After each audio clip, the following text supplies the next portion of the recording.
She found the receipt in his mistress's jeans. $1,400, a diamond necklace, charged to her own credit card. But that was not the worst part. The worst part was that the mistress was sleeping in her bed, in her house, wearing her robe, drinking coffee from her favorite mug every single morning, while Claire folded her laundry in the basement like a servant in her own home. Her husband, Derek, moved his pregnant girlfriend into their house and told Claire to deal with it. 6 years of marriage, 6 years of fertility treatments she paid for alone, 6 years of silence. And his response was to hand another woman the master bedroom and tell his wife to make herself useful. He called her barren. He called her a dry well. He stood at a party in front of 50 guests and said God finally gave him what he deserved. He had no idea what was coming. Because while Derek was busy humiliating his wife, Claire's 2 sisters were already inside the house, recording every word, tracing every forged signature, and uncovering a secret about his precious mistress that would shatter everything he thought he knew. What they discovered did not just end his marriage. It ended his entire world. But the road to that moment nearly destroyed Claire first. 3 times she was brought to her knees. Twice she thought she had won, only to lose everything again. And the final twist? Nobody saw it coming. Not Derek, not the mistress, not even Claire. Sit back. Get comfortable. This one is worth every single minute. Outro. Lesson and value. This story is not about revenge. It is about the moment a woman stops asking permission to exist in her own life. It is about the difference between endurance and acceptance. Because staying quiet is not the same as being at peace. Claire did not win because she screamed louder. She won because she stopped shrinking. If there is one thing to carry with you from this story, let it be this. Your worth was never someone else's decision, not your partner's, not the world's. It was always yours. And the people who try to convince you otherwise are simply afraid of what happens when you finally believe it. If this story moved you, hit that like button so more people can hear it. Drop a comment and tell me, what moment hit you the hardest? Share this with someone who needs to hear that walking away is not weakness. It is the bravest thing you can do. And if you have not subscribed yet, join this family right now so you never miss a story like this one. We have so many more coming. Look at her. 6 years and nothing. You know what they call that where I'm from? A dry well. The words slithered through the bedroom wall like poison finding a crack. Claire Whitfield stood in the hallway of her own home, barefoot on the hardwood floors she had picked out herself 4 years ago, holding a basket of clean laundry against her chest like a shield. Her fingers pressed into the warm cotton so hard her knuckles turned white. From behind the master bedroom door, a woman laughed. It was not a polite laugh. It was the kind of laugh that lands on another woman's wound and presses down. "So what am I?" the woman asked. "The upgrade?" Derek's voice came back smooth, amused. The voice of a man who believed he was untouchable. "Baby, you are the whole renovation." Claire did not move. She did not cry. Something inside her chest shifted, not breaking exactly, but rearranging the way furniture moves in an earthquake before the whole structure comes down. She set the laundry basket on the floor silently, pulled her phone from her back pocket, and typed one word to her older sister Lauren. Now. Then she picked the basket back up and walked downstairs, because dinner still needed to be served. And Claire Whitfield had learned a long time ago how to keep moving when her world was falling apart. But here's the thing about Claire. She was not the woman Derek thought she was. Not anymore. And the story of how she proved that, how her sisters helped her burn his kingdom to the ground while he stood in the ashes wondering what happened, that story is worth every minute of your time. So sit back, get comfortable. Because when Derek Whitfield decided to humiliate his wife in her own home, he had no idea that she had already started building the case that would destroy him. But the road to that moment nearly killed her first. Let us go back 6 months. It was the 4th of July, and the Whitfields were hosting. Their colonial home on Magnolia Lane sat on a half-acre lot in a suburb outside Charlotte, North Carolina. The kind of neighborhood where everyone had a riding mower and an opinion about your landscaping. Derek stood at the grill in a navy polo, flipping steaks with the confidence of a man who believed he owned every room he walked into. He shook hands with neighbors, clapped men on the back, pulled Claire against his side for a photo with the Hendersons from across the street. From the outside, they were the couple. Derek was a commercial real estate developer with broad shoulders and a sharper smile. Claire was a former interior designer who had given up her career 3 years into the marriage because Derek said it made more sense for her to manage the home. She had believed him. She had believed a lot of things. That night, after the last guest left and the tiki torches burned down to nothing, Claire sat on the edge of their bed and tried to talk to him about her appointment. "I have the fertility consultation on Tuesday," she said carefully. "Dr. Simmons wants to discuss the next round of options. I was hoping you could come with me this time." Derek did not look up from his phone. He was scrolling through something, his face lit blue in the dark room. "Do whatever you want, Claire. I am tired of hearing about it." The words landed like a door closing, not a slam. Worse, the quiet click of a lock. Claire lay awake that night staring at the ceiling fan going around and around, and she thought about something her mother once told her. When a man stops fighting with you, it does not mean he has made peace. It means he has made a decision. She did not know yet what Derek had decided, but her body knew. Her body had known for weeks, in the way she flinched when he came home late, in the way her stomach tightened when his phone buzzed face down on the counter, in the way she had started sleeping on the far edge of the bed, as if her subconscious was already practicing life without him. The next Tuesday, Claire went to the fertility clinic alone. She had been going alone for 2 years. Derek came to the first 3 appointments, back when they started trying, but his patience had the shelf life of milk. He stopped asking about results. He stopped pretending to care about hormone levels and cycle tracking and the small daily injections Claire gave herself in the bathroom, with the door closed. Dr. Simmons was kind.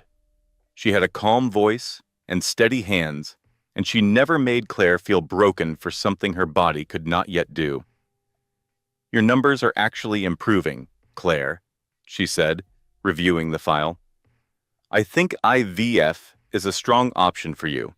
We could begin the protocol within 3 months if you are ready." Claire's eyes filled. She nodded quickly, pressing her lips together. "I am ready," she whispered. She drove home with the windows down, letting the warm Carolina air dry her face. For the first time in months, she felt something that was not dread. It was fragile and small, like a match struck in a dark room, but it was there.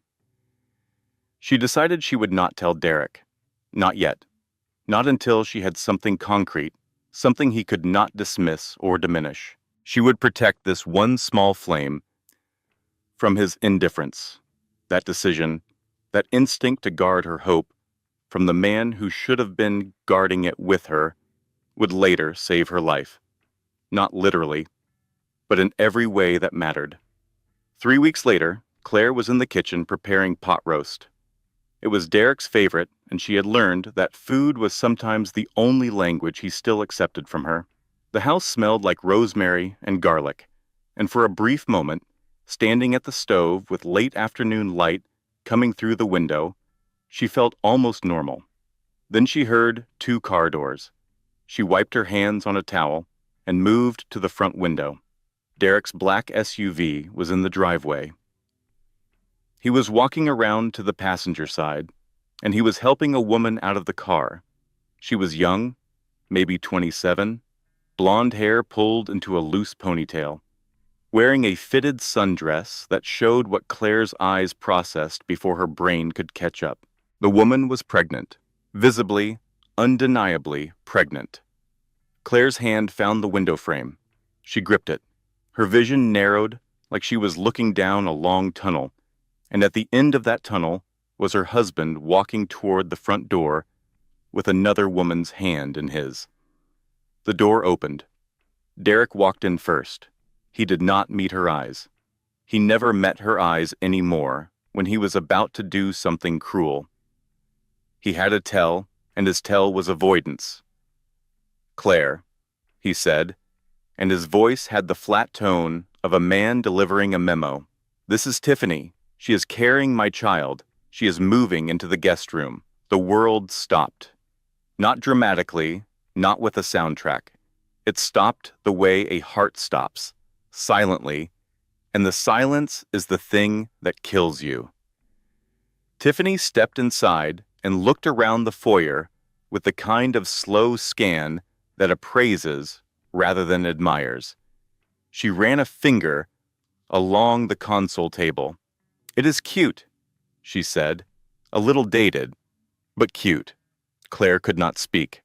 Her mouth opened, but nothing came out, as if her body had decided that no words were adequate for this moment, and therefore none would be provided. Derek loosened his tie. "I have been patient, Claire. 6 years. A man needs a legacy. A man needs to know his name continues. I found someone who can give me that." He said it the way someone explains why they traded in an old car. Matter of fact, already decided, already moved on. Claire found her voice, small and scraped. "You cannot be serious." "I have never been more serious," Derek replied. He turned to Tiffany. "I will show you upstairs." Claire stood in her own kitchen, in the house she had designed and decorated and maintained and loved, and she listened to her husband's footsteps going up the stairs with another woman. She heard the master bedroom door open. She heard Tiffany say something, and Derek laugh. And Claire walked to the downstairs bathroom, locked the door, sat on the cold tile floor, and broke into pieces so quietly that no one in the house heard a thing. The next morning, Claire woke up in the basement guest room. It was not a decision she had made. It was a decision that had been made for her. The night before, after she had pulled herself off the bathroom floor and dried her face with a towel that smelled like the lavender soap she used to find comforting, she had walked upstairs to find the master bedroom door closed. Derek's voice came through it, low and warm, a tone she had not heard directed at her in over a year. She stood there for 11 seconds. She counted them. Then she went to the linen closet, took sheets, carried them to the basement, and made the guest bed with hospital corners because even in devastation, Claire Whitfield was the kind of woman who made a proper bed. The basement room was small.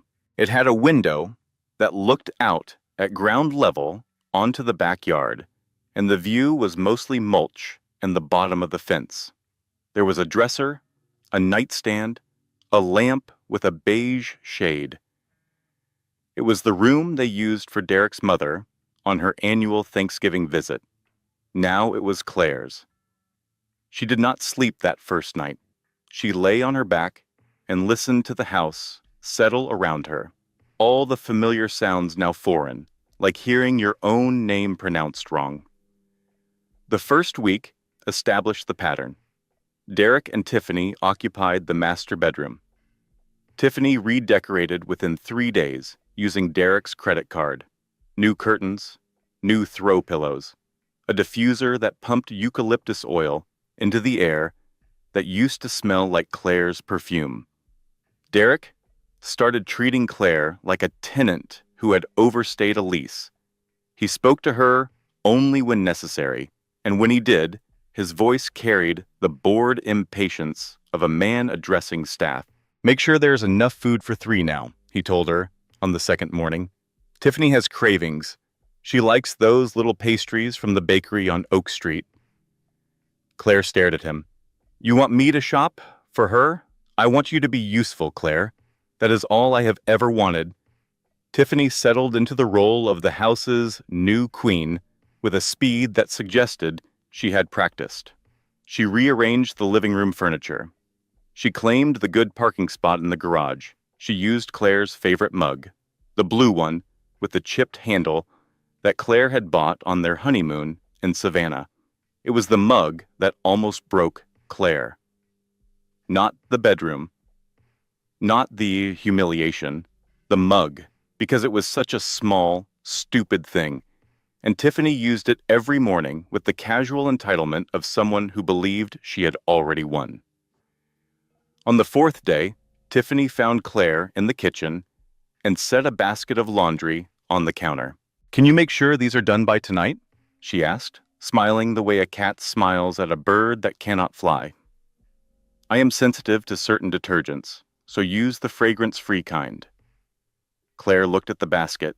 She looked at Tiffany. She felt something inside her chest crack. Not break entirely, but crack, the way a dam cracks before the flood. But the flood did not come. Not yet. Derek hosted a small dinner party that Friday. 3 couples from the neighborhood. He introduced Tiffany as a family friend who was staying with them temporarily. But the way he touched the small of her back, the way Tiffany's hand rested on her belly with theatrical tenderness, the way Derek's eyes followed Tiffany across the room while Claire served appetizers in her own home, the truth was obvious to everyone at that table. No one said anything. That was the worst part. Not the cruelty.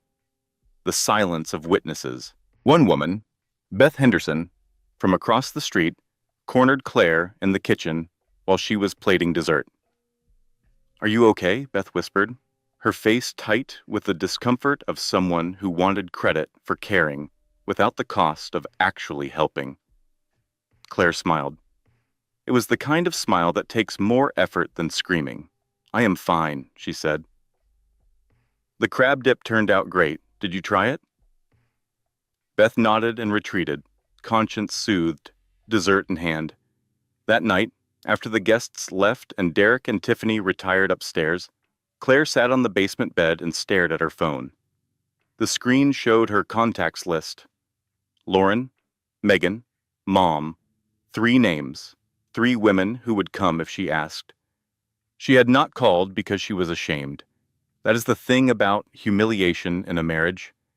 It makes you believe you are the only one who can see it, and that if anyone else saw it, the shame would double. So you hide. You hide in your own house, in your own silence, in the smile you give the neighbor who asks if you are okay. But on the 10th night, something happened that broke through the shame. Claire was folding Tiffany's laundry because she had stopped fighting that particular battle, and she found a receipt in the pocket of Tiffany's jeans. It was from a jewelry store in South Park Mall. A necklace. $1,400. Charged to Claire's personal credit card. Claire held the receipt and read it 3 times. Then she did not cry. She did not shake. She photographed it with her phone and placed the receipt back in the pocket as if she had never seen it. Something in her shifted. Not hope, not anger, something colder and more useful. Clarity. She called Lauren that night at 11:14. Her older sister answered on the second ring as if she had been waiting. Claire, what is wrong? Lauren did not ask it like a question. She asked it like a woman who already knew the answer and was simply waiting for confirmation. Claire told her everything. The arrival, the bedroom, the basement, the laundry, the receipt. She spoke for 9 minutes without stopping, her voice flat and controlled. Like someone giving a police report. Lauren listened without interrupting. Then she said 4 sentences. How long has this been going on? 2 weeks. And you are just now calling me? I kept thinking he would stop.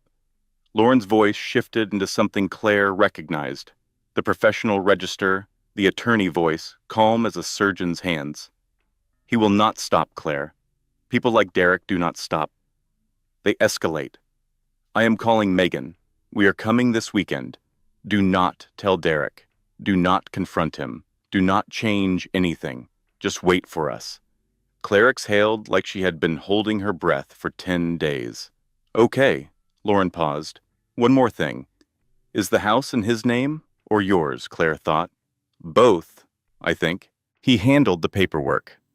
Interesting, Lauren said. We will look into that. When Claire called Megan next, her younger sister's reaction was different. Megan was 29, ran a wellness brand, and had the kind of energy that could power a small city. Where Lauren was a scalpel, Megan was a blowtorch. I'm going to need you to not bail me out of jail, Megan said after hearing the summary. Megan, fine, but I am bringing my good camera. And snacks. Surveillance requires snacks. Despite everything, Claire almost laughed. Almost. She went back to the basement that night and lay in the dark, listening to the sounds of the house above her. Derek's heavy footsteps, Tiffany's laugh, the television playing something she could not quite identify. But something was different now. The silence in the basement was not empty anymore. It was full of the phone calls she had made, full of the sisters who were coming, full of a plan that did not yet exist, but would. Claire placed her hand flat on the mattress and pressed down, feeling the solid resistance beneath her palm. She was still here, still in this house, still standing, even if she was standing in a basement, and that, for now, was enough. Lauren arrived on Saturday at 9 in the morning, driving a silver sedan that she parked precisely in the center of the driveway, as if claiming territory. She stepped out, wearing a charcoal blazer, over dark jeans, hair pulled back, sunglasses on despite the overcast sky. She carried a leather briefcase in one hand and a coffee in the other. She looked like a woman who had already planned the next 72 hours down to the minute. Megan pulled up 20 minutes later in a white SUV with a bumper sticker that read, "Good vibes only." She bounced out wearing leggings and a cropped sweatshirt, a canvas tote bag slung over one shoulder. The tote bag said Namaste on the outside. Inside it, as Claire would later discover, were 2 miniature cameras, a voice recorder, a portable hard drive, 3 protein bars, and a phone charger.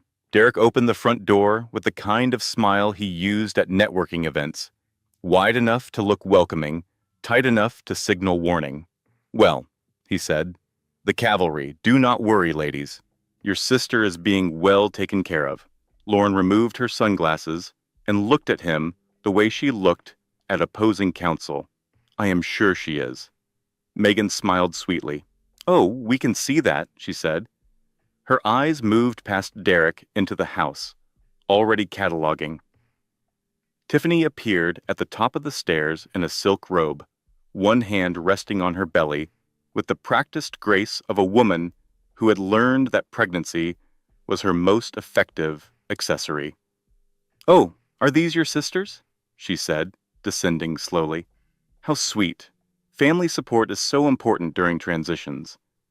Lauren's expression did not change. It certainly is. Claire stood in the kitchen doorway, watching her sisters enter her home, and for the first time in weeks, she felt the ground beneath her feet stabilize. Not because things were better, because reinforcements had arrived. That first evening, after Derek and Tiffany retired to the master bedroom, the 3 sisters sat in the basement room. Lauren opened her laptop on the bed. Megan sat cross-legged on the floor, unwrapping a protein bar. Claire sat in the corner chair, with her hands folded in her lap. Lauren spoke first. I pulled preliminary records on your way here. Derek has taken out 3 significant loans in the past 14 months. 2 of them bear your signature as co-signer. Claire shook her head. I never signed anything. He handles all the financial paperwork. He always has. Lauren nodded slowly. That is what I suspected. If those signatures are forged, we are looking at fraud. Federal-level fraud, depending on the amounts. Megan chewed her protein bar thoughtfully. How much are we talking? Lauren glanced at her screen. From what I can see so far, at least 300,000. But I have my husband Paul running a deeper trace. He is an accountant. If there is more, he will find it. Claire felt dizzy. $300,000? Under your name, Lauren confirmed. Tied to Derek's company. If his business fails, and from what I can tell it is already struggling, you are personally liable for those loans. The room was quiet for a moment. Then Megan set down her protein bar and unzipped her tote bag. Okay, she said. Where does Tiffany spend the most time being horrible? Claire blinked at the shift. The kitchen. She loves an audience. Megan pulled out a small camera, no bigger than a thumb drive. Perfect. Nobody suspects the coffee maker. Over the next 5 days, the sisters operated with the precision of women who had been underestimated their entire lives. Lauren made calls, quiet ones. From the backyard, pacing between the rose bushes Claire had planted their first spring in the house. She contacted Paul, who began tracing Derek's financial labyrinth. She called a colleague who specialized in family law. She requested property records from the county clerk. Megan handled surveillance.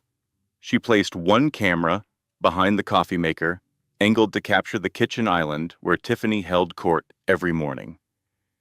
She placed another in the living room, tucked behind a frame photo of Derek and Claire on their wedding day, which Tiffany had turned face down but not removed. Claire's role was the hardest. She had to keep being Claire, keep folding laundry, keep making meals, keep absorbing the daily humiliations without showing that anything had changed. Her sisters were building a case, and the case required evidence, and evidence required Derek and Tiffany to feel safe enough to keep talking. They talked plenty. Tuesday morning, Tiffany sat at the kitchen island eating yogurt while Claire cleaned the stove. She is basically the maid with a ring, Tiffany said into her phone, loud enough for Claire to hear. I mean, imagine sleeping in the basement of your own house. The camera behind the coffee maker captured every word. Wednesday evening, Derek and Tiffany argued about nursery colors in the master bedroom, and Derek's voice carried down the stairs. A barren woman should be grateful I even keep her around. At least she cooks. Megan, listening from the hallway, with her recorder running, clenched her jaw so hard, Claire heard it click. She looked at Claire. Claire shook her head. Not yet, she whispered. Thursday brought the discovery that changed everything. Lauren had been reviewing the property records, and she called Claire into the basement with a look on her face that Claire had only seen once before, when Lauren won her first major case at 28. The house, Lauren said. Lauren, it is in your name. Claire frowned. What do you mean? Derek bought this house? Lauren turned her laptop to face Claire. He did, but for tax purposes, he put the title under your maiden name. Claire Davidson. This property is legally yours. I do not think Derek remembers this, or if he does, he assumes it does not matter. Claire stared at the screen. I own this house? You own this house. Megan pumped her fist from the floor. I knew the coffee maker camera was lucky. Friday afternoon, Megan nearly compromised the entire operation. She was adjusting the living room camera when Tiffany walked in unexpectedly. The camera's tiny indicator light blinked once. Megan, with reflexes born from years of last-second Instagram content saves, whipped out her phone and aimed it at Tiffany. Sorry, she said brightly. The lighting in here is amazing. Your skin looks incredible. What moisturizer do you use? Tiffany, disarmed by flattery, spent the next 15 minutes describing her skincare routine. Megan nodded enthusiastically, agreed that hyaluronic acid was life-changing, and quietly angled the camera to a better position while Tiffany demonstrated her jawline massage technique. That evening, in the basement, Lauren looked at Megan with something between exasperation and admiration. "You asked about her moisturizer. It worked, did it not?" Lauren shook her head. "Moving on." Paul found something out. There is a hidden account. Offshore, Cayman Islands. Derek has been funneling money from his company into it for at least 2 years. Claire pressed her hands against her temples. "How did I not know any of this?" Lauren's voice softened. "Because he made sure you did not. That is not your failure, Claire. That is his strategy." That night, Claire lay in the basement and stared at the ceiling she had stared at for weeks. But it looked different now. Not because anything in the room had changed, but because she had. She was no longer a woman waiting for her husband to remember she existed. She was a woman with sisters, with evidence, with a house in her name, and a husband who did not know the ground was already shifting beneath his feet. From upstairs, she heard Tiffany laugh at something on television. Derek's heavy footsteps crossed the master bedroom. Claire closed her eyes. Not to sleep, to plan. Derek announced the gender reveal party on a Monday morning with the enthusiasm of a man unveiling a monument to himself. He stood in the kitchen, phone in hand, reading off a guest list that included his business partners, their country club circle, half the neighborhood, and 2 colleagues from his firm who Claire had never liked. "Everyone who matters," he said. Tiffany clapped her hands. "It is going to be perfect," she said. "I was thinking blue and pink theme, with the big balloon pop reveal." Claire stood at the sink, rinsing dishes, her back to them. She said nothing. Derek glanced at her. "You can handle the food," he said. "Keep it simple. Finger sandwiches, that kind of thing. You are good at that." The party was the kind of thing that makes you feel like Megan said. Stirring her coffee in the basement that evening, you are trapped in someone else's fever dream. But Lauren saw something different. She saw opportunity. "This is our moment," Lauren said, closing her laptop. "He wants a public stage. Fine. We will give him one, but the script will be ours." Saturday arrived warm and bright, the kind of southern afternoon that feels like it was designed for gatherings. The house was decorated in pastels. Pink and blue balloons clustered in the corners. Ribbons hung from the porch railing. A banner across the living room read, "Welcome, baby." Guests arrived in waves. Women in sundresses. Men in khakis and button-downs. Gift bags piled on the table by the door. The air smelled like vanilla candles and expensive perfume, and the particular tension that exists when everyone in a room knows something is wrong, but no one is willing to say it. Tiffany sat on the center couch in a white sundress that clung to her belly, receiving guests like royalty. People kissed her cheek. Women touched her stomach. Derek hovered close, his hand on her shoulder, his smile on full display. Claire moved through the party like a ghost in her own home. She carried trays of food. She refilled drinks. She smiled when spoken to, and disappeared when she was not. A few guests glanced at her with the uncomfortable pity of people who wanted to be kind, but not enough to be brave. Beth Henderson, from across the street, approached Claire near the punch bowl. "This must be hard for you," Beth whispered. Claire's smile was flawless. The deviled eggs turned out great. "Have you tried them?" Beth retreated. Claire kept moving. Derek called for attention at 3:15. He stood in the center of the living room with a glass of sparkling cider while raised like a scepter. Everyone gathered. Phones came out. The air tasted like sugar and humiliation. "I want to thank everyone for being here," Derek began, grinning. "Today is a celebration of new beginnings. I have waited a long time for this. A long time, and God has finally answered my prayers." He paused for applause. People clapped, some enthusiastically, some with the careful restraint of those who could see Claire standing near the hallway. Sometimes, Derek continued, his voice rising with the confidence of a man who had never been publicly challenged. You think loyalty is enough, but a man needs results. A man needs legacy. He leaned toward Tiffany's belly and patted it with theatrical tenderness. This woman right here, he said, has given me what I always deserved. Claire's chest tightened. Megan, standing beside her, squeezed her wrist.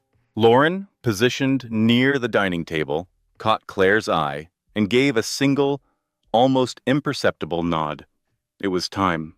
Lauren stepped forward, one step, then another, until she stood close enough to Derek that he could not ignore her presence at the edge of his spotlight.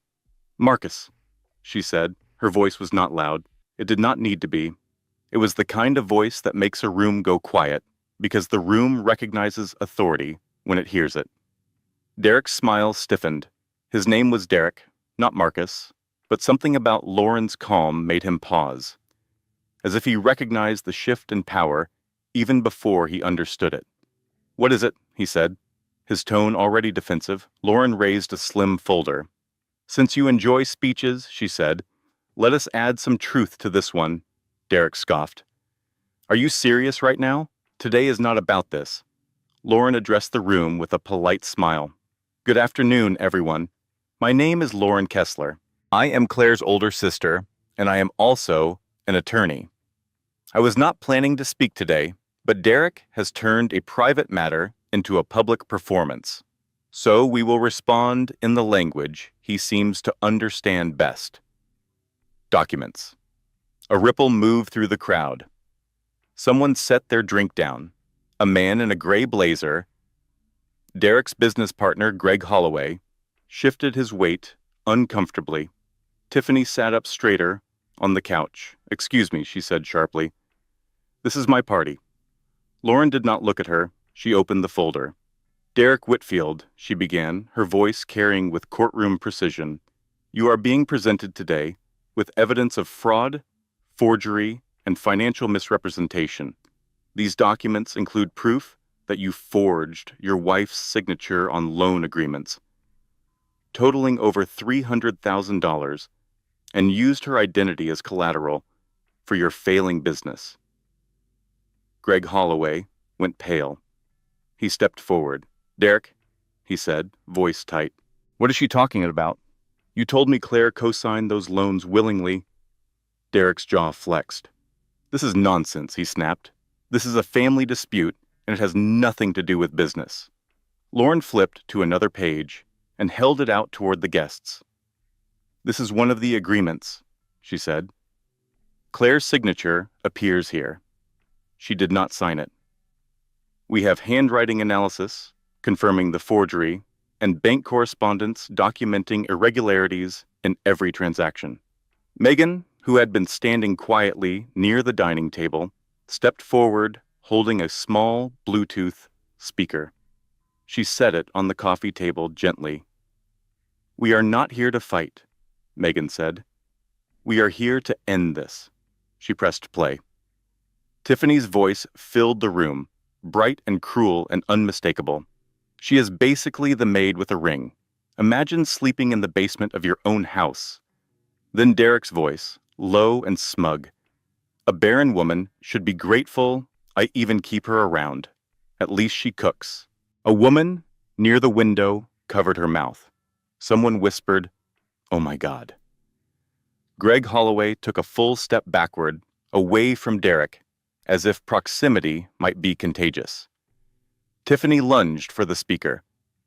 Megan picked it up and stepped back, shielded by two men in plain clothes who had been blending into the crowd throughout the party. Private security, arranged by Lauren the week before. Derek's face had gone the color of ash. He looked around the room, searching for an ally, a defender, anyone who might take his side. He found only averted eyes and uncomfortable silence. Lauren spoke once more. "One final item," she said. "This property, the house you are standing in, is titled under Claire's maiden name. Claire Davidson. This home belongs to your wife. It has belonged to her since purchase. You do not own it, Derek. You never did. The silence that followed was the kind that makes your skin prickle. Derek laughed once, short and ugly. You think this changes anything? Claire stepped forward. For the first time that afternoon, she moved from the edge of the room to the center. She did not shout. She did not tremble. She looked at Derek and said, "It changes everything." Claire slept well that night for the first time in weeks. She lay in the basement room and listened to the silence above her. A different silence than before. The silence of a man who had been publicly stripped of the story he told about himself. She closed her eyes and let herself believe that the worst was over. It was not over. 3 days later, on a Tuesday morning that started with birdsong and coffee and a feeling Claire almost recognized as hope, a knock came at the front door. She opened it to find a man in a gray suit holding an envelope. "Claire Whitfield?" "Yes, you have been served." He handed her the envelope and walked back to his car without another word. Claire stood in the doorway and opened it with steady hands that began to shake as she read. Derek had filed for divorce. That alone was expected. Lauren had predicted it. But stapled behind the divorce petition was something else, a temporary restraining order against Claire, alleging that she had engaged in harassment, emotional abuse, and invasion of privacy. Derek's attorney claimed that Lauren and Megan had illegally entered the home, planted surveillance devices, and recorded private conversations without consent. The filing requested that Derek be granted exclusive temporary use of the marital residence pending investigation. There was a court date 3 days away. And stapled to the back of the packet was a judge's emergency order granting Derek temporary possession of the house effective within 48 hours. Claire read it twice, then a third time, because the words kept rearranging themselves in her mind, refusing to make sense. She was being removed from her own home. The home Lauren had just proven was in her name. The home where she had been humiliated and degraded and reduced to a servant. And now a court was telling her to leave. She called Lauren. Lauren listened to Claire read the documents, and for the first time in Claire's memory, Lauren was quiet for a long time before she spoke. "He hired Richard Cranston," Lauren said finally. Claire frowned. "Who is Richard Cranston?" "The most aggressive divorce attorney in North Carolina. He is expensive, he is ruthless, and he is very good at making victims look like aggressors. This is a scorched earth strategy. Derek is going on offense because we put him on defense at the party." "What do we do?" Lauren's voice steadied. "We fight. But Claire, I need to be honest with you. This order is temporary, but it is real. Until we get it overturned, you have to leave the house. The 48 hours pass like a funeral procession." Claire packed a suitcase. One suitcase. She folded her clothes carefully, because even now, even being pushed out of her own home, she refused to leave in chaos. She took her toiletries, her laptop, the blue mug with the chipped handle, and a photo album from the shelf in the living room. Derek watched from the kitchen doorway with his arms crossed, his expression carefully neutral, the face of a man who had learned overnight how to perform reasonableness. "I did not want it to come to this," he said. Claire did not respond. She zipped her suitcase and rolled it toward the front door. Tiffany appeared at the top of the stairs. She was wearing a robe and eating an apple. She looked down at Claire with an expression that was not quite a smile but close enough. "Travel safe," Tiffany said. Claire walked out the front door and did not look back. Megan was waiting in the driveway. She had rented a small house 2 miles away the week before, on Lauren's instructions, because Lauren planned for contingencies the way other people planned for groceries. The house was modest, clean, with 2 bedrooms and a yard that backed up to a park. Megan had already stocked the kitchen. Inside, Claire sat on the couch and held her mug with both hands. She did not drink from it. She just held it. Megan sat beside her and let the silence exist for a while before speaking. On the bright side, she said gently, you do not have to fold Tiffany's underwear anymore. Claire looked at her sister, and despite everything, despite the court order and the suitcase, and the 48 hours and the feeling that she had been evicted from her own life, the corner of her mouth twitched. Almost a smile. Not quite, but close. Lauren arrived that evening with her briefcase and a stack of files and the kind of focused energy that meant she had already been on the phone for 6 hours. Cranston's filing is aggressive but sloppy, Lauren said, spreading papers across the dining table. He is relying on speed and intimidation. The recording issue is his strongest argument because North Carolina is a one-party consent state, which means our recordings are legal. But he is going to argue expectation of privacy in the home. We need to get ahead of that. How long to overturn the order? Claire asked. Lauren hesitated. 3 weeks, maybe 4. If the judge reviews the forgery evidence and the property title, we have a strong case. But courts move slowly, and Cranston will delay at every opportunity. 3 weeks, Claire repeated. He gets to live in my house for 3 weeks. Lauren met her eyes. Yes, but when those 3 weeks are over, he will never set foot in it again. I promise you that. Claire nodded. She wanted to believe it. She needed to believe it. But the universe was not finished testing her yet. The next morning, Claire's phone rang. It was the fertility clinic. She answered with the distracted voice of a woman managing a legal crisis. Claire, this is Dr. Simmons. I am calling about your most recent cycle. Claire's heart stopped. She had been so consumed by the chaos of the past weeks that she had almost forgotten. The IVF protocol. The injection she had given herself in bathroom stalls and parked cars, hiding the evidence from Derek, protecting the one secret that was entirely hers. The stress you have been under, Dr. Simmons said carefully, has had an impact. I am sorry, Claire. The embryo did not implant. This cycle was not successful. Claire sat down on the couch and pressed the phone hard against her ear as if she could push the words back in. We can try again, Dr. Simmons continued gently. But I want to be honest with you. Your window is narrowing, and the hormonal disruption from prolonged stress makes each attempt more difficult. We need your body and your environment to be stable. Claire thanked her. She hung up. She set the phone on the cushion beside her and stared at the wall. When Megan found her 20 minutes later, Claire had not moved. Her face was dry. Her eyes were open. She looked like a woman who had been hit so many times that her body had stopped registering the impact. What happened? Megan asked, alarmed. The IVF failed. Megan sank onto the couch. Oh, Claire. Claire's voice was flat. He took my house. He took my dignity. And now this. She paused. What exactly am I fighting for? Megan did not answer immediately.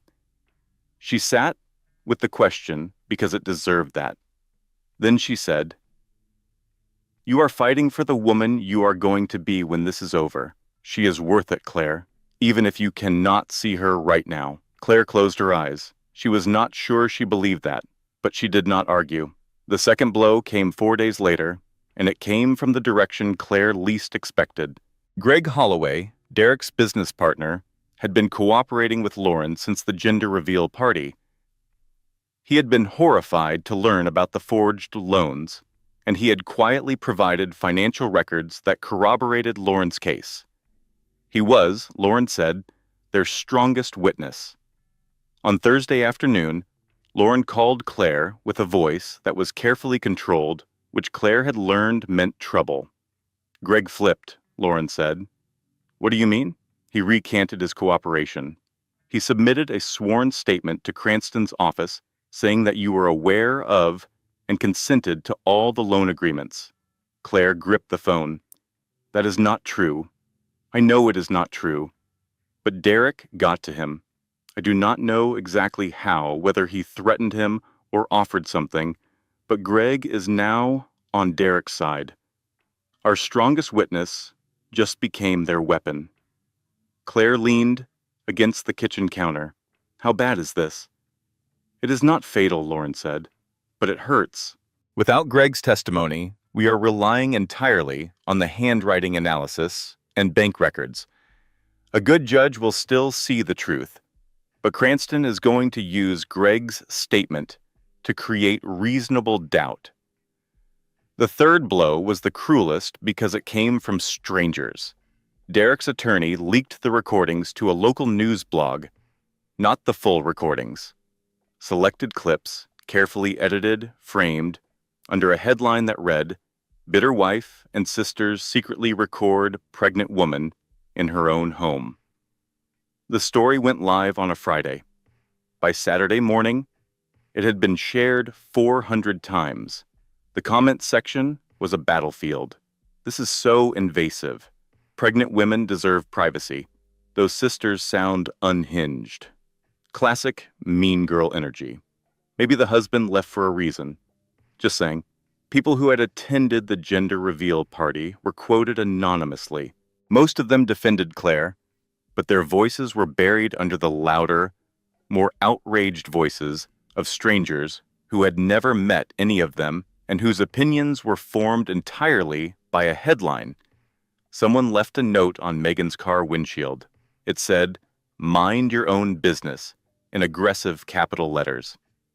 Megan photographed it and sent it to Lauren. "We expected pushback," Lauren said.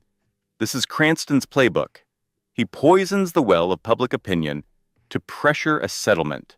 Do not engage. Do not respond. Let the noise happen." But Claire was drowning in the noise. She sat alone in the rented house that night after Megan went to bed, and she opened her laptop and read the comments. She knew she should not. She knew it was poison. But she read them anyway because sometimes pain is the only thing that feels real when everything else has been taken. At 2 a.m, Lauren found her staring at the screen. Lauren closed the laptop gently and sat beside her. "Stop," Lauren said. "Those people do not know you. They do not know what happened. They are reacting to a story that was designed to make you look guilty. That is not your truth." Claire's voice was barely audible. "Maybe he is right," she said. "Maybe I am the problem." Lauren gripped her sister's shoulders and looked her directly in the face. "Listen to me. That voice in your head, the one telling you that you are the problem, that is his voice. It is not yours. He put it there because a woman who believes she is broken does not fight back. You are not broken, Claire. You are under attack. There is a difference." Claire stared at her sister. She wanted to argue. She wanted to say that it was too much, that the IVF and the witness and the internet and the house and the basement and the mug, all of it, were too much for one person to carry. But Lauren's eyes held something that arguments could not touch. Certainty. Not the arrogant kind, the earned kind. The kind that comes from watching someone you love get knocked down and knowing, with every fiber of your being, that they are capable of standing back up. Claire did not respond, but she closed the laptop and went to bed. And in the morning, something was different. Claire woke before dawn on a Wednesday in October and made coffee. Not the rushed, distracted coffee of a woman in crisis. The deliberate, measured coffee of a woman making a decision. She sat at the dining table with a legal pad and a pen, and she wrote. Not a letter, a plan. When Lauren came downstairs at 7, she found Claire surrounded by papers, her handwriting filling 3 pages in neat, organized columns. "What is this?" Lauren asked, picking up her own coffee. Claire looked up. Her eyes were different. Not harder, sharper. "For 6 weeks," she said, "you and Megan have been fighting for me. I love you for that. But it ends today. Not the fighting, my absence from it. Lauren sat down slowly, reading Claire's notes. Claire pointed to the first column. Derek has been claiming my medical expenses as business deductions. The fertility treatments. He used them to reduce his tax liability. I did not know until I pulled my insurance statements last night. But Dr. Simmons's office can confirm the treatments were personal medical expenses, not related to his company. Lauren's eyes widened slightly. That is tax fraud. It is, Claire confirmed. She pointed to the second column. Greg Holloway flipped because Derek has leverage on him. But I do not think Greg's wife, Sandra, knows what he is involved in.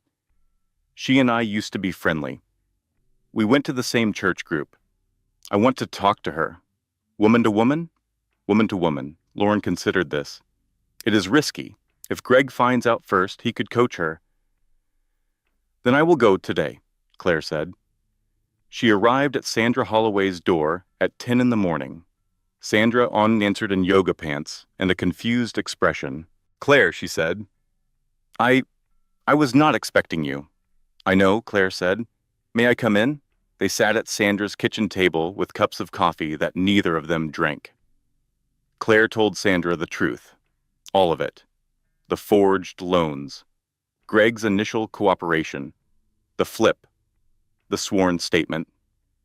Sandra listened without interrupting, her face moving through confusion, anger, disbelief, and finally a settled, cold fury that Claire recognized because she had worn that face herself in the basement.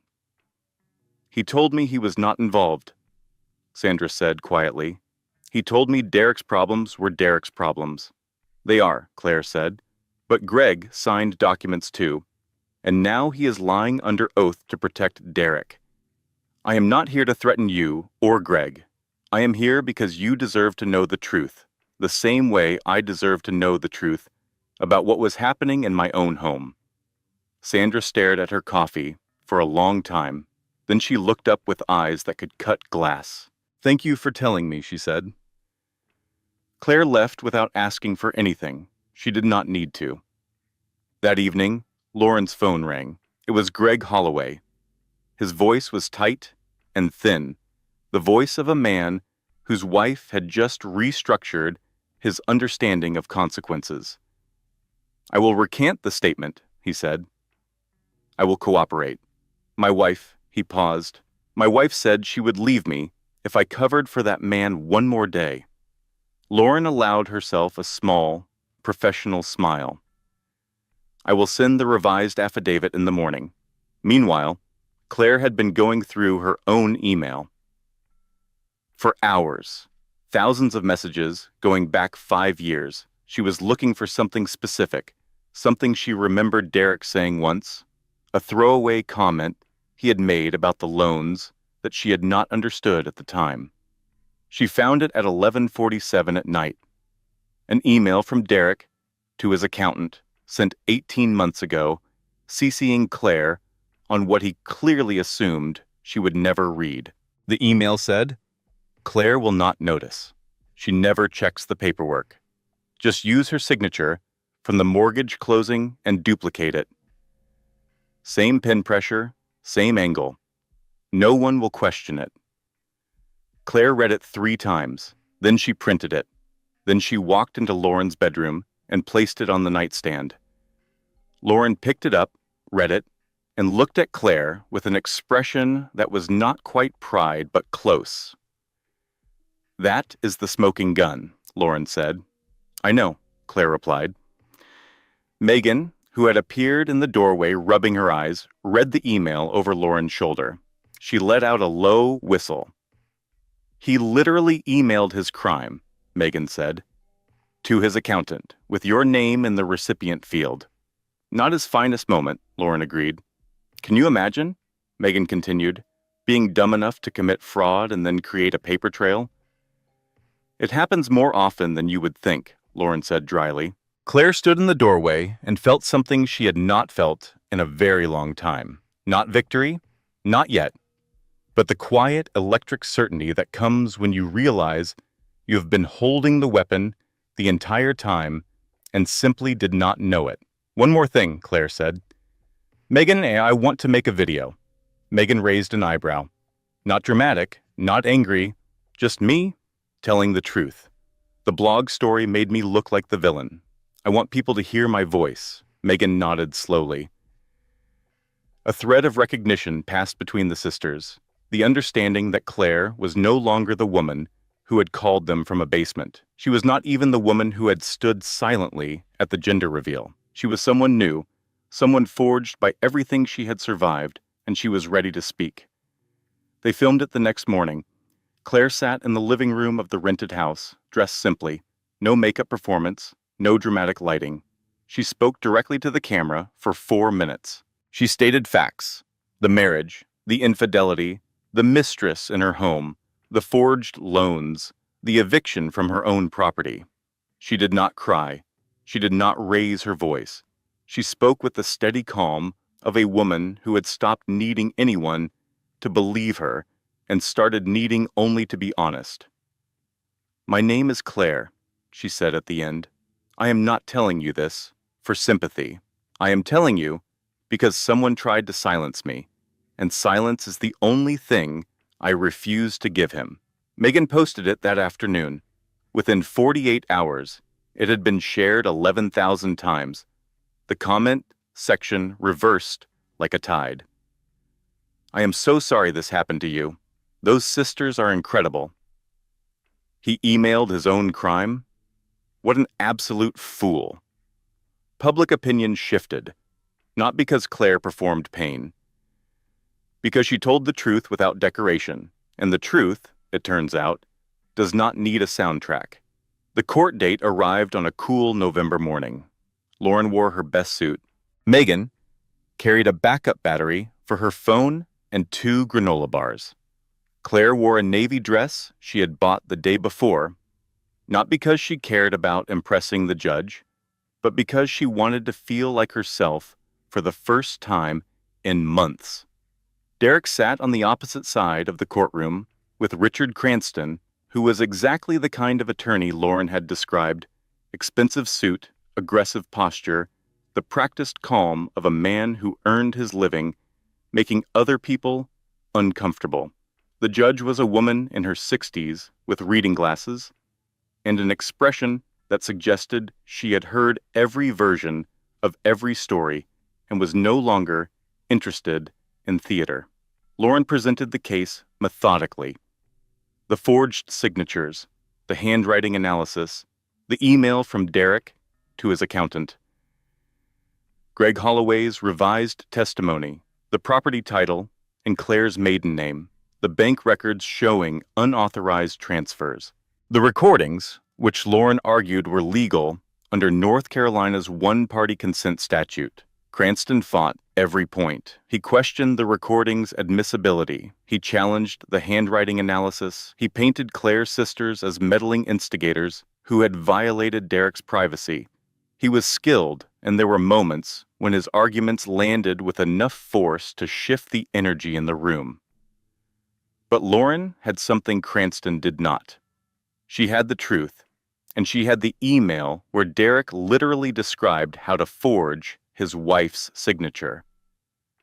When Cranston attempted to explain the email as a misunderstanding taken out of context, the judge looked at him over her reading glasses and said, "Counsel, the email says, duplicate her signature and no one will question it. What context would you suggest improves that?" The courtroom was quiet. Then came Claire's testimony.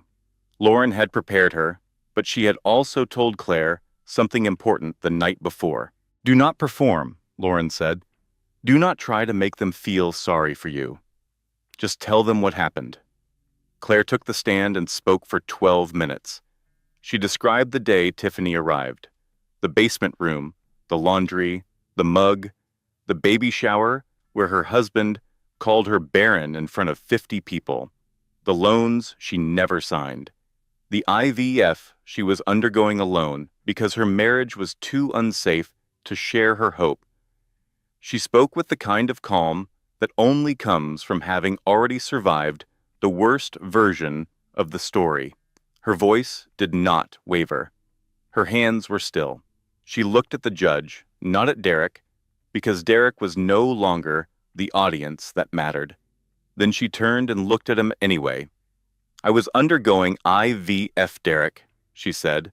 "I was approved for treatment the week you brought her into our home. You destroyed our chance at a family because you could not wait, could not ask, could not see me as anything other than a failure." Derek's face shifted. Something cracked behind his eyes. Not remorse exactly, but the recognition of a loss he had not calculated. Claire continued, her voice steady and final. "You did not break me. You showed me what I was tolerating, and I am done tolerating." The courtroom was silent for 5 full seconds after she finished. The judge ruled decisively. The temporary restraining order against Claire was dissolved. Claire was granted exclusive possession of the house based on clear property title and evidence of Derek's fraud. Derek's assets were frozen pending full investigation. A permanent restraining order was issued against Derek. Full financial restitution was ordered. Cranston objected to everything. The judge noted his objections and ruled anyway. Outside the courthouse, the November air was sharp and clean. Megan hugged Claire so hard she lifted her off the ground slightly. Lauren stood beside them, briefcase in hand, allowing herself a rare, genuine smile. Derek exited through a different door, flanked by Cranston. He looked across the parking lot at Claire and opened his mouth as if to speak. A security guard stepped between them. "Sir, please maintain distance per the court order." Derek stood there, words dissolving before they formed, and watched Claire walk to her car with her sisters. Tiffany was not in the courtroom. She had not come. Claire would learn later that Tiffany had left the house 3 days before the hearing, packed 2 suitcases, while Derek was at Cranston's office, and driven away without leaving a note. The drive home was quiet. Not the heavy quiet of grief, the light, clean quiet that follows a storm. Megan spoke first. "So, your house." "My house," Claire confirmed. Lauren glanced in the rearview mirror. "We should change the locks today." Claire nodded. "And the curtains. Tiffany's curtains have to go." They changed the locks that afternoon. A locksmith named Jerry, who had clearly dealt with these situations before, worked quickly and without unnecessary questions. Claire watched him drill out the old deadbolt and install a new one, and she held the new keys in her palm like they were something sacred. That evening, the 3 sisters sat on the back porch of Claire's home. Not the rented house. Her house. The one she had decorated and loved and been exiled from and now reclaimed. Lauren had a glass of wine. Megan had a sparkling water. Claire had a cup of tea that she actually drank for once. The backyard was dark and quiet. The neighbor's porch light cast a soft glow across the fence. Somewhere down the street, a dog barked once and then was silent. "I think it is really over this time," Claire said. But this time, unlike the last time she said those words, she did not say them with certainty. She said them with something more durable than certainty. She said them with patience, the willingness to wait and see, the understanding that recovery is not a single victory, but a series of mornings where you choose to keep going. Lauren clinked her glass against Claire's mug. "It is getting there," she said. "One document at a time." Megan raised her sparkling water to the coffee maker camera that started it all. Claire laughed. A real one. Full and warm and unexpected, like sunlight breaking through on a day the forecast said rain. 6 weeks after the court ruling, Lauren received a package at her office. It was from a private investigator she had hired early in the case. A quiet, methodical man named Davis, who specialized in background research and charged by the hour. Inside the package was a report. 43 pages thick, with a yellow sticky note on the front that read, "I think you should sit down for this one." Lauren read it at her desk. Then she read it again. Then she called Claire. "I need to come over tonight," Lauren said. "It is important." Claire heard the shift in Lauren's voice. Not alarm, something else. The particular stillness that precedes a revelation. Lauren arrived at 7. Megan was already there, having sensed through whatever sibling frequency connected them that something significant was happening. They sat at the dining table, the same table where Claire had written her plan, where she had found her voice, where she had decided to stop being a passenger in her own crisis. Lauren opened the report. "Tiffany Greer," she said, "is not who she claimed to be." Claire frowned. What do you mean?" Lauren laid out the findings. Tiffany and Derek did not meet randomly at a gym. They connected through a dating platform specifically designed for wealthy married men seeking discreet relationships. Tiffany had used the platform before, twice. In both previous cases, Lauren continued, the pattern was identical. She targeted men with significant assets, initiated relationships, became pregnant, and leveraged the pregnancy for financial settlement. The first man paid her $80,000 to go away. The second paid $120,000. Megan whistled low. "She is a professional. She is strategic," Lauren corrected, "and she played Derek perfectly because his ego made him blind." But the report contained something else, something that made Claire set down her tea and stare at Lauren in silence for a long time. The investigator found evidence that during the period of conception, Tiffany was also involved with another man, a personal trainer in a neighboring town. The timeline overlapped with her relationship with Derek. "You are saying the baby might not be his," Claire said. "I am saying no paternity test has ever been done," Lauren replied. "Derek never requested one. His ego would not allow him to question it. The child is his because he decided it was, and no one challenged that assumption." Claire leaned back in her chair. She was quiet for a long time. Megan broke the silence, so she targeted him. "Got pregnant, maybe not even with his child, moved into his house, and he was so busy humiliating you that he never once stopped to question her." Claire nodded slowly. "They deserved each other," she said.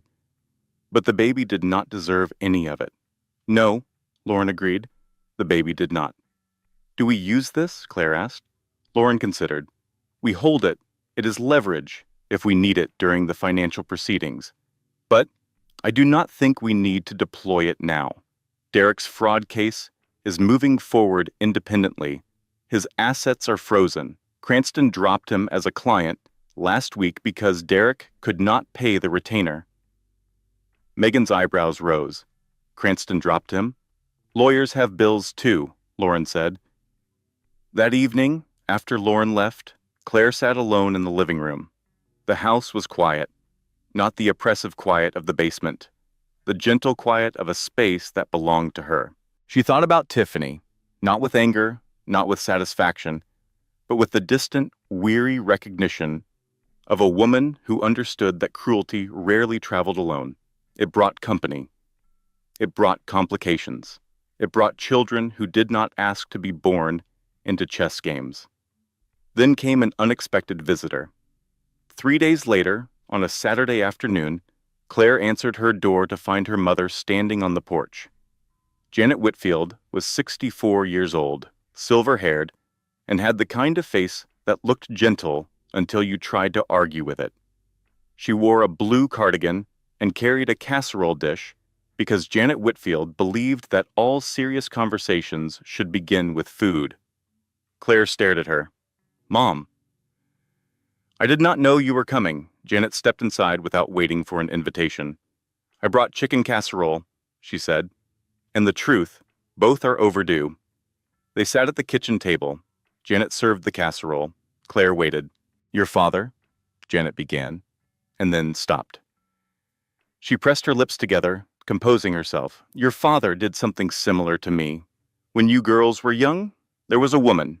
He did not bring her into our home, but he brought her into our life.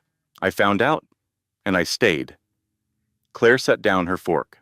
"Mom, I stayed because I thought that was what strong women did. I thought endurance was love. I was wrong." Janet's eyes filled but did not spill. "I am here," she said, "because you did not stay. You did what I could not do. And I want you to know that I see you, Claire. I see how brave you are." Claire reached across the table and took her mother's hand. The casserole sat between them, warm and untouched, while 30 years of silence finally broke. After a long time, Janet straightened. "Now," she said, "Lauren tells me Derek's attorney is arguing that you were financially dependent and complicit, that you knew about the loans. That is what they are claiming," Claire confirmed. Janet lifted her chin. "Put me on the stand," she said. "I have been waiting 30 years to tell the truth about men like this in a courtroom." Claire looked at her mother, this woman she had thought she understood, and realized that some stories only reveal themselves when the people in them are finally ready to speak. "Some stories run in families," she said quietly. Janet nodded.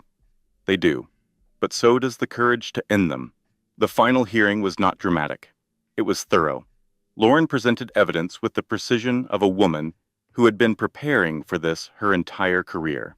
Janet took the stand and testified with quiet, devastating authority about the patterns of financial control she recognized in Derek's behavior because she had lived them herself decades ago. Greg Holloway testified truthfully about the forged documents. Dr. Simmons submitted records confirming Claire's fertility treatments. Derek sat across the courtroom, looking diminished. Cranston was gone, replaced by a younger attorney who handled the case with the mechanical efficiency of someone managing a losing hand. Derek's face had the hollow quality of a man who had spent months expecting a door to reopen and finding only walls. The judge issued the final ruling in less than 20 minutes. Full dissolution of the marriage. The house permanently awarded to Claire. Derek ordered to repay all fraudulent loans from his remaining assets. Ongoing financial restitution. The restraining order made permanent. Derek did not speak after the ruling. He stood when his attorney stood. He walked out when his attorney walked out. He moved like a man who had been living in a story he told about himself and had just discovered the story was fiction. Claire walked out of the courthouse into December air that felt like the first clean breath after a long illness. Lauren walked beside her. Megan was waiting by the car, holding 2 coffees and a look of barely contained joy. "She'll be fine," Megan said into her phone. "She just won." "Yes, Mom. I will tell her you said that." "Yes, I love you too. Chicken casserole would be great." "Okay, bye." She hung up and handed Claire a coffee. "Mom says she is proud of you, and she is making another casserole." Claire took the coffee and stood in the parking lot for a moment, feeling the cold air against her face, feeling the weight of the past 8 months lift. Not all at once, not like a curtain being pulled, more like snow melting, gradual, steady, irreversible. The months that followed moved at the pace of healing, which is to say, slower than Claire wanted and faster than she expected. She returned to interior design, starting with small projects, a kitchen remodel for a friend of Lauren's, a nursery for a woman at her church who was expecting twins. She discovered that her eye for space and color had not atrophied during the years she spent tending to Derek's ego. If anything, it had sharpened. She saw rooms differently now. She saw potential where she used to see problems. She resumed the IVF protocol in January. Dr. Simmons was cautiously optimistic. Claire's hormone levels had stabilized. Her body, freed from the constant cortisol of living under siege, was responding. The treatments were difficult, There were days when the injections left her sore and the hormones left her weeping at television commercials. But she had Megan driving her to appointments and Lauren handling the remaining legal threads and her mother calling every Sunday with updates about her garden and unsolicited opinions about Claire's protein intake. She was not alone. That was the difference. Not just that she had people around her, but that she had finally let them in. Derek had taught her that asking for help was weakness. Her sisters taught her it was strategy. Spring came, and with it, the news Claire had stopped daring to hope for. Dr. Simmons called on a Tuesday afternoon. "Claire," she said, and her voice had a warmth that medical professionals usually reserve for very specific moments. "Your test came back positive." Claire sat down on her kitchen floor. Not because she was weak, but because her legs decided, independently of her brain, that this moment required proximity to the earth. "Positive," she repeated. "You are pregnant, Claire. Early, very early, but the numbers are strong." Claire pressed the phone against her ear and cried. Not the silent, suppressed tears of the basement. These were loud and messy and free, the kind of crying that comes when your body finally releases something it has been holding for years. When Megan arrived 30 minutes later and found Claire still on the kitchen floor, mascara streaked, nose red, grinning like a woman who had just discovered a new country, Megan dropped to the floor beside her and held her. "Then we proceed," Megan whispered. "We proceed." The pregnancy was uneventful in the medical sense and extraordinary in every other way. Claire's body, which Derek had called broken, which he had mocked as a dry well, as barren, as a verdict of worthlessness, her body did what it had been trying to do all along. It grew a life. The baby arrived in October, exactly 1 year after Claire had sat at her dining table and written the plan that changed everything. A girl, 7 pounds, 4 ounces, a full head of dark hair, and a cry that filled the delivery room like a declaration. Lauren and Megan were in the waiting room. Janet was knitting in a chair by the window. When the nurse came out and said, "It is a girl," Megan burst into tears so suddenly that Lauren handed her a handkerchief without looking, as if she had been carrying it for exactly this moment. Claire held her daughter for the first time in the quiet of the recovery room, the baby's small weight warm against her chest, and she said a name she had chosen months ago, Lily, not because it meant anything in relation to Derek, or the past, or the pain, because it was beautiful, because it was new, because Claire wanted her daughter's name to belong only to the future. 2 years later, the garden behind Claire's home was full of sunlight, full of the soft sound of wind moving through the leaves of the dogwood tree she had planted the spring after Lily was born, full of a toddler running barefoot across the grass, curls bouncing, chasing a butterfly, with the joyful determination of a child who has never known anything but love. Claire watched from a patio chair, a book open on her lap that she had not read a single page of, because watching Lily was better than any story ever written. Lauren sat nearby, her phone for once face down on the table, present in a way that had nothing to do with legal strategy and everything to do with being an aunt. Megan was filming Lily's butterfly chase for Instagram, narrating quietly, and the butterfly escapes again. Our heroine is undeterred.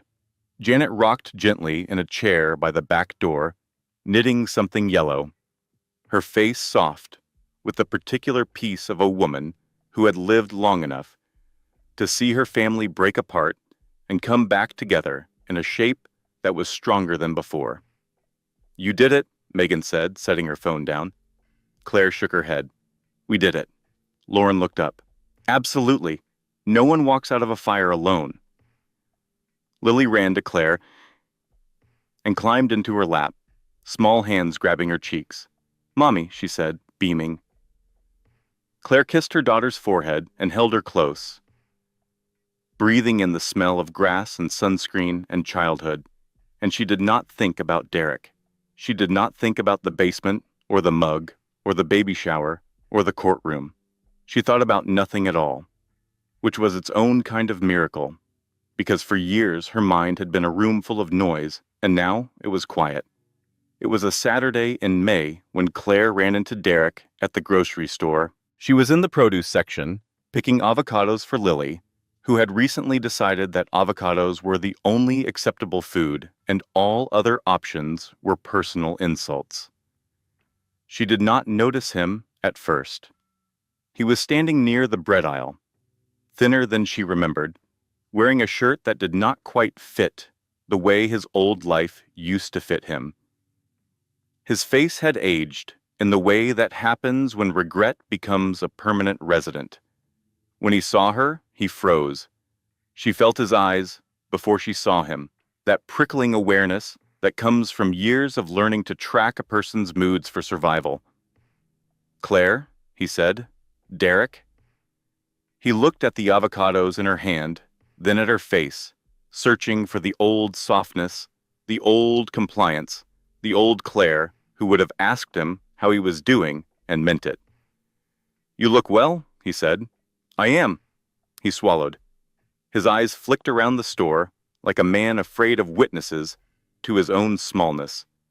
"I heard you have a daughter." Claire nodded. "Yes." Derek's voice dropped. Something in it cracked, and what came through the crack sounded, for the first time, like it might be genuine. "I am sorry," he said. "I know that word does not cover it. I know nothing covers it. But I am sorry." Claire looked at him. She studied his face the way she used to study rooms, looking for the structure beneath the surface. The bones of the thing. And what she saw was not a monster. It was a man who had gambled on cruelty, because he believed the house would never call his bluff. And now he was standing in a grocery store with nothing to show for it, but a word that came too late. "I accepted your apology a long time ago," Claire said. Derek's eyes widened. Hope flickered. "Not because you earned it," Claire continued, gently closing the door she saw him trying to open. "Because I refuse to carry you inside me as poison." Derek's shoulders sagged. "Do you ever think about us?" Claire thought about the bruised nights, the guest room that became a basement, the mug Tiffany drank from every morning, the gender reveal, the courtroom, the kitchen floor where she learned she was pregnant, Lily's first word, which was more, spoken while reaching for blueberries. "I think about what I learned," she said. "I do not think about going back." Derek's mouth opened as if to argue, but there was nothing to argue with. Claire was not angry. She was not wounded. She was finished. And finished is the one thing a man like Derek cannot fight, because it means he no longer matters enough to oppose. "I wish you healing," Claire said, "but you will not find it through me." She walked past him without rushing, without shaking, without looking back. She paid for her avocados and drove home and made Lily dinner and did not think about Derek again that evening or any evening after. But the story had one final chapter. 3 weeks later, Claire found a thick legal envelope on the dining table when she came home from a client meeting. Lauren had left it with a handwritten note that said, "You should see this. Up to you what to do with it." Claire sat down and opened the envelope. Inside was a document from a family court proceeding. Tiffany had filed for child support from Derek. Derek, in response, had finally done what his ego had prevented him from doing for over 2 years. He had requested a paternity test. The results were in the envelope. The baby was not his. Claire read the results twice. She set the paper down on the table and sat very still. She did not feel triumph. She did not feel satisfaction. She felt a strange, hollow compassion for a man who had destroyed everything: his marriage, his home, his finances, his reputation, chasing a legacy that was never his to begin with. He had called Claire barren. He had called her a dry well. He had moved a woman into their home and paraded her pregnancy like a trophy, and the trophy was empty. Claire folded the paper and placed it back in the envelope. She put it in a drawer. She did not call anyone. She did not post anything. She did not need this information to feel complete. She already was. That evening, the backyard was golden with late light. Lily was chasing fireflies in the dusk, her small hands opening and closing around the nothing, delighted by the chase itself. Claire walked across the grass and picked her up. Lily wrapped her arms around Claire's neck. "Mommy, I am here, baby. I am right here." Claire stood in her backyard, in her home, holding her daughter, and she felt the full weight of her life settle into something that was not dramatic or cinematic or designed for an audience. It was better than that. It was real. Derek Whitfield wanted a legacy. He got a lesson. Claire Whitfield wanted a family. She built one, on her own terms, in her own time, surrounded by women who never let her fall. The most powerful revenge is not making someone pay. It is making sure their absence does not cost you anything. And somewhere, in a house on a quiet street in North Carolina, a woman held her daughter while fireflies blinked in the fading light, and she did not need anyone to witness her strength. She lived it. And that was the final justice. Disclaimer. Final closing line. All content on this channel is originally researched, developed, and manually edited by our team to deliver meaningful stories with real-life lessons. Thank you for being part of this journey.